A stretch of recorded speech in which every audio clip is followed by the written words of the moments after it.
TV 24 news ವಾಹಿನಿಗೆ ಸ್ವಾಗತ. ಸುದ್ದಿಮೂಲ ಹಾಗೂ ಟಿವಿ 24 ನ್ಯೂಸ್ನ ವರದಿಗಾರ ದೊಡ್ಡ ಬಸಪ್ಪ ಹಕಾರಿ ಅವರಿಗೆ ಪತ್ರಿಕೋದ್ಯಮ ಕ್ಷೇತ್ರದಲ್ಲಿ ಸಲ್ಲಿಸಿರುವ ಗಮನಾರ್ಹ ಸೇವೆಯನ್ನು ಪರಿಗಣಿಸಿ ಪ್ರತಿಷ್ಠಿತ ಮಾಧ್ಯಮ ರತ್ನ ಪ್ರಶಸ್ತಿ ಪ್ರದಾನ ಮಾಡಿ ಗೌರವಿಸಲಾಗಿದೆ. ಬೆಂಗಳೂರಿನ ನಯನ ಸಭಾಂಗಣದಲ್ಲಿ ಬೆಳಗಾವಿಯ ರತ್ನಬಾಯಿ ಮತ್ತು ಕಲ್ಲಪ್ಪ ಉದಿಗಟ್ಟಿ ಸಾಮಾಜಿಕ ಪ್ರತಿಷ್ಠಾನ ಆಯೋಜನೆ ಮಾಡಲಾಗಿದ್ದ ಸಮಾರಂಭದಲ್ಲಿ ಪ್ರಶಸ್ತಿ ಪ್ರದಾನ ಮಾಡಿ ಸನ್ಮಾನ ಮಾಡಲಾಗಿದೆ. ಪತ್ರಿಕೋದ್ಯಮ ಕ್ಷೇತ್ರದಲ್ಲಿ ಅವರ ವೃತ್ತಿಪರ ಸೇವೆ ಹಾಗೂ ಸಮಾಜಮುಖಿ ವರದಿಗಾರಿಕೆಯನ್ನ ಗುರುತಿಸಿ ಈ ಗೌರವ ಕೊಡಲಾಗಿದೆ. ಕಾರ್ಯಕ್ರಮದಲ್ಲಿ ಚಲನಚಿತ್ರ ನಟಿ ದೀಪಿಕಾ, ಅಮ್ಮ ಪ್ರತಿಷ್ಠಾನದ ಸಂಸ್ಥಾಪಕ ಹಾಗೂ ಅಧ್ಯಕ್ಷ ಬಾಳಸಾಹೇಬ ಉದಿಗಟ್ಟಿ ಸೇರಿ ವಿವಿಧ ಕ್ಷೇತ್ರಗಳ ಗಣ್ಯರು ಉಪಸ್ಥಿತರಿದ್ದು ಪ್ರಶಸ್ತಿ ಪುರಸ್ಕೃತರನ್ನ ಅಭಿನಂದಿಸಿದರು. ದೊಡ್ಡಬಸಪ್ಪ ಹಕಾರಿ ಅವರಿಗೆ ಪ್ರತಿಷ್ಠಿತ ಮಾಧ್ಯಮ ರತ್ನ ಪ್ರಶಸ್ತಿ ಲಭಿಸಿರುವ ಹಿನ್ನೆಲೆ ಕರ್ನಾಟಕ ಕಾರ್ಯನಿರತ ಪತ್ರಕರ್ತರ ಸಂಘ ಯಲಬುರ್ಗಾ ತಾಲೂಕು ಘಟಕದ ಅಧ್ಯಕ್ಷರು, ಪದಾಧಿಕಾರಿಗಳು ಹಾಗೂ ಪತ್ರಕರ್ತರು ಅಭಿನಂದನೆ ಸಲ್ಲಿಸಿದರು. ಮುಂದಿನ ದಿನಗಳಲ್ಲಿಯೂ ಕೂಡ ಅವರ ಪತ್ರಿಕೋದ್ಯಮ ಸೇವೆ ಇನ್ನಷ್ಟು ಜನಪರ ಹಾಗೂ ಪರಿಣಾಮಕಾರಿಯಾಗಿ ಮುಂದುವರಿಯಲಿ ಎಂದು ಶುಭ ಹಾರೈಸಿದರು. ಭಾರತೀಯರು ಅಷ್ಟೇ ಹೇಳಕ್ಕೆ ಇಷ್ಟಪಡ್ತಾ ಇದ್ದೀನಿ. ನಾನು ಜಾಸ್ತಿ ಸಮಯ ತಗೊಳ್ಳೋದಿಲ್ಲ.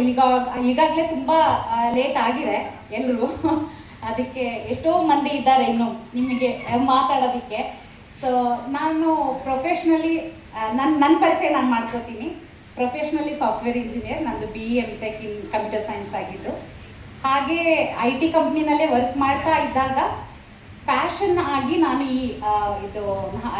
ಯಾವುದು ಚಲನಚಿತ್ರ ಮತ್ತು ಸೀರಿಯಲ್ ಅದರಲ್ಲಿ ಪ್ಯಾಷನ್ ಆಗಿ ಆ್ಯಕ್ಟಿಂಗನ್ನು ಮಾಡೋದಕ್ಕೆ ಸ್ಟಾರ್ಟ್ ಮಾಡಿದೆ. ಹಾಗೆ ಮಾಡಲಿಂಗು ಅಷ್ಟೇ. ನಾನು SRL ಅಜಿಲಸ್ ಅಂತ ಹೇಳಿದೆ, ಇವಾಗ ಡಯಾಗ್ನೋಸ್ಟಿಕ್ ಸೆಂಟರ್, ಅದರದ್ದು ಬ್ರ್ಯಾಂಡ್ ಅಂಬಾಸಡರ್ ಆದೆ. ಹಾಗೆ ಬೇರೆ ಬೇರೆ ಮಾಡಲಿಂಗ್ ಅವಕಾಶ ಬಂತು. ಅದೇ ಜೊತೆಯಲ್ಲಿ ಸೀರಿಯಲ್ ಬಂತು. ನಾತಿಚರಾಮಿ ಸೀರಿಯಲ್ ಮಾಡಿದೆ. 3 ಕನ್ನಡ ಮೂವಿ ಮಾಡಿ ಅದು ರಿಲೀಸ್ ಆಯಿತು ಲಾಸ್ಟ್ ಇಯರ್. ಇನ್ನೂ 3 ರಿಲೀಸ್ ಆಗಬೇಕು.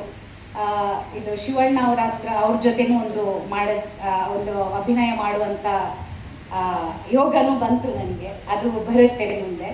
ಹಾಗೆ ಇನ್ನೂ ಮಾಡ್ತಾ ಇರ್ತೀವಿ. ಅದಕ್ಕೆ ನಿಮ್ಮೆಲ್ಲ ಸಪೋರ್ಟ್ ಬೇಕು. ನಾವು ಏನೇ ಆಗಲಿ, ಏನೇ ಮುಂದೆ ಮಾಡಿದ್ರು ನಿಮ್ಮೆಲ್ಲ ಸಪೋರ್ಟ್ ಬೇಕೇ ಬೇಕಾಗುತ್ತೆ. ಇಲ್ಲಾಂದರೆ ನಮಗೆ ಮುಂದೆ ಹೋಗೋದಕ್ಕಾಗೋದಿಲ್ಲ. ನೀವೇ ಎಲ್ಲ ನಮ್ಮನ್ನು ಮುಂದೆ ಎತ್ತಬೇಕು, ಕೈ ಎತ್ತಿ ಹಿಡಿದು ಎತ್ತಬೇಕು ಅಂತ ಹೇಳ್ತಾ ಇದ್ದೀನಿ. ನಾನು ಯಾವತ್ತೂ ಹೇಳೋದು ಒಂದು ಮಾತು, ಯಾವತ್ತು ಮೇಲೆ ಇರ್ತಾರಲ್ಲ ಅವರು ನಮ್ಮನ್ನು ಕೈ ಹಿಡಿದು ಎತ್ತಾರೆ. ಯಾವತ್ತು ಕೆಳಗೆ ಇದ್ದವ್ರು ಮಾತ್ರ ಕಾಲನ್ನೇ ಎಳಿತಾರೆ ನಮ್ಮನ್ನು. ಸೊ ನಾವೆಲ್ಲರೂ ಮೇಲೆ ಆಗಿ ಎಲ್ಲರನ್ನೂ ಎತ್ತಾಣ, ಜೊತೆಲಿ ಚಪ್ಪಾಳೆ ಕೊಟ್ಟು ಸಪೋರ್ಟ್ ಮಾಡಿ ಎಲ್ಲರನ್ನ ಬೆಳೆಸೋಣ ಅಂತ ಕೇಳ್ಕೊಳ್ತಾ ನಾನು ಎರಡು ಮಾತು. ಧನ್ಯವಾದಗಳು. ಈಗ ದಯಮಾಡಿ 1 ಮಿನಿಟ್ ಮೌನ ಮಾಡೋಣ. Doddabasappa Hakari, Yelburga, TV 24 news.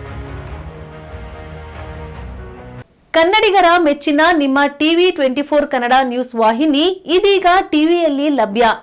ಕರ್ನಾಟಕ ಮತ್ತು ದೇಶ ವಿದೇಶದ 360 ಡಿಗ್ರಿ ಸುದ್ದಿ ಹಾಗೂ ಉತ್ತರ ಕರ್ನಾಟಕ, ಬೆಳಗಾವಿ, ಬಾಗಲಕೋಟೆ, ಧಾರವಾಡ, ಹಾವೇರಿ, ಗದಗ, ಬಿಜಾಪುರ ಜಿಲ್ಲೆಯ ಕ್ಷಣ ಕ್ಷಣದ ವಿವರವನ್ನ ಪಡೆಯುವುದಕ್ಕೆ ಟಿವಿ 24 ಕನ್ನಡ ನ್ಯೂಸ್ ವಾಹಿನಿಯನ್ನ ಲೈಕ್ ಮಾಡಿ, ವಿಡಿಯೋಗಳನ್ನ ಶೇರ್ ಮಾಡಿ, ಕಮೆಂಟ್ ಮಾಡುವ ಮೂಲಕ ನಮ್ಮ ವಾಹಿನಿಗೆ ಸಹಕಾರ ನೀಡಿ ಮತ್ತು ಚಾನೆಲ್ ಅನ್ನ ಸಬ್ಸ್ಕ್ರೈಬ್ ಮಾಡಿ. Thank you.